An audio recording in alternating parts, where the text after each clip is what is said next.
next episode of Living with the Tobeys. Today we'll be talking about all the artifacts that we've been finding over the years with, oh my goodness, schools coming in from the North Shore, the South Shore, from the Boston area. And it was nice to be able to send some of these also back down to Texas, where a class had an opportunity to physically touch their heritage where they didn't have a connection before.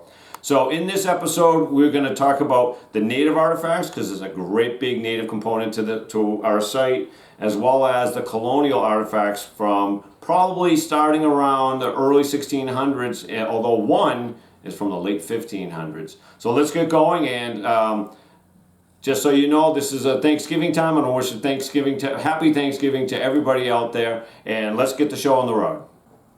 So first we're going to talk about some of the native artifacts that we have. And we've brought some artifacts out that we have an interpreter who's named Dr. Fred Dunford. He's from the Lower Cape, and he helped us look at a lot of these artifacts early on. This here is what most people would have considered a plummet, would have been a weight plummet, like so. But after looking at it more closely, and we'll have a picture up really quick, when you catch it in the light, you can see an eyeball carved, another eye on this side, some lines coming off. And it's not a plummet because this is round, but this is flat and broad, and it's off center. He believes, and I believe also, that this is an effigy of a duck or some type of a bird. So that's very unique. Was it a child's toy? Was it used for some type of a spiritual giving or hope for the harvest? We don't know. Mr. Fred Dunford's never seen one like this, Dr. Fred Dunford. So this is a very unique artifact. So a little fun fact about this artifact is we had a school for young ladies come from Boston. And this one wonderful young student kept digging and bringing stones and rocks out of the ground and bringing it to our lead archaeologist and saying, is this something? Is this something? And again, most of the time it's just a rock. And he would say, oh, thank you for showing me, but that is just a rock. Sometimes Mother Nature will make things that look like artifacts, but it's just a rock. And over and over and over, and to the point where after, say, 40 minutes, she was putting the hands on the hip. Is this something? You know, which was pretty comical. Then she brought this out of the ground. And Mr. Wheelock, his jaw just dropped. And he says, yes, that is. And she was just elated, because this is this is a rare find. This is a fantastic find. But then to think that it could also be a duck effigy makes it just a spectacular find. So to go from is this a rock over and over to yes, it's a rock, but it's also an artifact was a lot of fun. But also, as we were excavating the cellar hole, David Wheelock, our lead archaeologist, brought this out of the ground. It was a muddy day. I remember when he brought it out, and he put it aside, and it looks, to most, would be just like a rock. But if you look closer, and again, we'll put a picture up if you can't see it, you'll see that there is a 3-lined star, purposely done. And you can see how you hold this. It's for creating or napping stone or antler or other items used for sharpening. You can see the lines, the striations coming up. So somebody put their mark, or as Dr. Fred Dunford would say, their signature on it. So that this is something that was used over and over. Very unique piece to find an item with a signature, for lack of a better term. So we find a lot of napping flakes. As the inhabitants of the area prior to the English were here, they were napping stone to make sharp objects, points, arrows. And this is probably one of the first arrows that we have found when we did our initial test of the site. You can see this is probably somewhere around 800-900 years old, and it's as sharp as the day it was made. It's a fantastic arrow. These were the ones that were used for hundreds of years, and they come in all different shapes and sizes, different colors of stone, different types of stone, and they just keep coming out of the ground. This is, again, this is the first artifact I think we found, at least from a native perspective. So as we keep digging and we're finding more, we're finding spear points. This here would have been much longer. It was broken off. This would have been a long spear point, or maybe even a blade with a handle on it as a knife. There's no way of knowing right now. But again, as they were using that broad stone to knock off edges, it is still quite sharp, still a very effective tool. And these keep coming out of the ground. Again, a different type of stone. There's a lot of work to put into these, and they just keep coming out of the ground, and we have some fantastic examples next. And again, these arrows or points are made from all kinds of different stone. This one here, this is a coveted stone that they would look for. It's more easily knapped, holds a very, very sharp edge. It's broken off at this point, but this is a very large piece. This could have been used, obviously not for small game. This could have been used maybe in warring. This could be used for a lot of different things, but you can see that the quality of the knapping has gotten much better over time. This one here could be 200 to 900 years old. Again, a very, very nice piece. And they're not just making tools to cut or tools to throw or to shoot as an arrow. They're also taking stone and they're boring. And they're going to bore a hole through it. This would have been much larger. This is obviously broken. It would have been probably about this long. And there would have been a cord through this hole and another hole here. And it would have been used as, we've seen a lot of depictions of the native inhabitants. They would have these tied around their throat as either a piece of adornment, or maybe it was used as a way to protect the throat in some type of a battle. But this was a very exciting find to find. This is just a long rectangular piece with 2 holes in it. And this is a very exciting example. This is what's called an atl-atl, A-T-L. This one is broken. This would have been, it's probably about half. It looks like a whale tail. It would have continued down this far. This was used as it's lashed to a stick, which would help propel spears. This dates somewhere to around, give or take, 1,000 years. It could be about 8,000 years old. This was used to hunt large beasts here on Cape Cod. There was woolly mammoths in the area at that time as the ice sheet was moving away from the peninsula.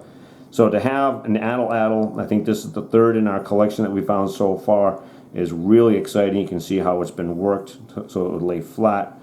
Atl-atls were used to create more torque, so that you could really propel the spear before they invented or had the arrows come over from the Spaniards.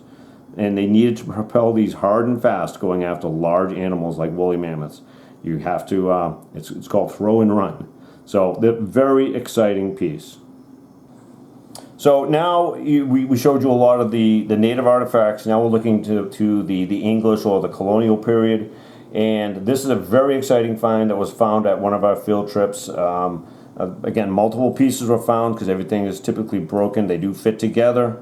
This is a piece of Portuguese delftware, which tells us a lot about the site because this was very rare in the 1600s, which tells us that Thomas Tobey, who was the original inhabitant of the site, he was a person of means, had opportunities to work in trade so that he can get nice items as opposed to a lot of the other homes in the area, which were using a lot more of the red wares or the locally thrown.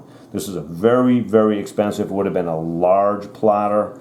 It's just a beautifully depicted piece.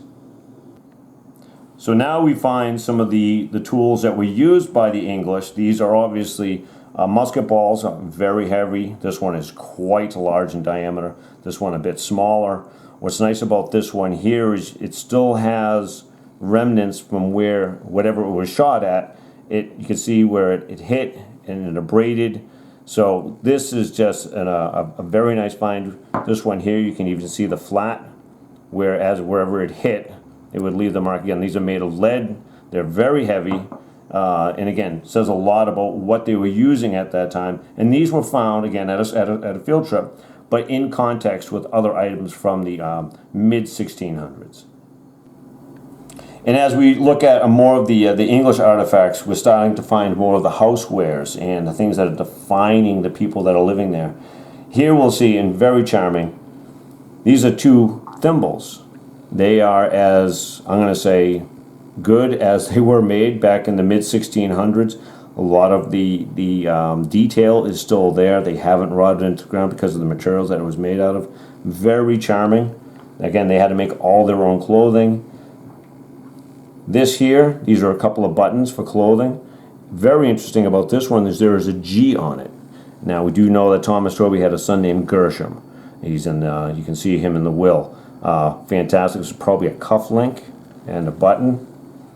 Now back to the making of clothes. This is a fascinating piece. This is a folded over flat of lead, and it has a seal on there. This is a tax seal coming over from England. So if you were going to export rolls of material, you would have to have that tax seal on there so that they know that you weren't exporting. Again, government never changes, making sure it's getting paid for and they're getting the right tax. So this is an intact tax seal with the seal embossed still on there. This is a very interesting find. In the 16 and 1700s in this area, people had animals, horses and oxen, but they were used more as pack animals to put grain or carry things down to the grist mill. This is actually, it goes on the boot. This is a stirrup for a riding horse. People were not riding horses, they walked everywhere. It's not like you see in the movies. So to have something, to have a riding horse means that Mr. Thomas Tobey was, as they would call, more of a dandy.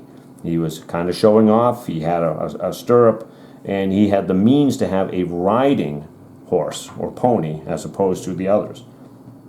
One of our most fantastic finds is this piece here. It is a spoon. Spoons at the time were more fig-shaped. This one dates to the late 1500s. This most likely came over on a boat. It was already being used. And on the end, this is called a seal-top spoon. You can see the flat on the end here was usually had an embossing or something where you would be able to seal a letter with wax. So it was kind of like the old Leatherman of the old days. So if you were traveling, you would have a spoon and you would have a way to also seal letters and put your mark on it. Very, very interesting piece. Again, late 1500s. Very common. A lot of straps, a lot of buckles. We find a lot of these that are napped. If they're made out of precious materials, they'd be napping them to buy goods with when there isn't, sufficient wares or tradable goods or even money. And this is half of a pair of scissors. Again, going along with, they had to make all of their own clothing. They worked very hard. They brought in really nice materials. They had to do their cutting. Again, this now defines more that the Tobeys really had the means to have the items they need to survive and do their day-to-day wares. Thank you all for watching. Our next episode, we're going to have a show about, we had a gentleman that came by. He's the 11th great-grandson of Thomas Tobey. Come by, take a look at the site, look at some of the artifacts, and see his personal connection to all of these. And so, again, if you like what we're doing, please click below. You can like and subscribe, and we'll see you at the next episode of Living with the Tobeys.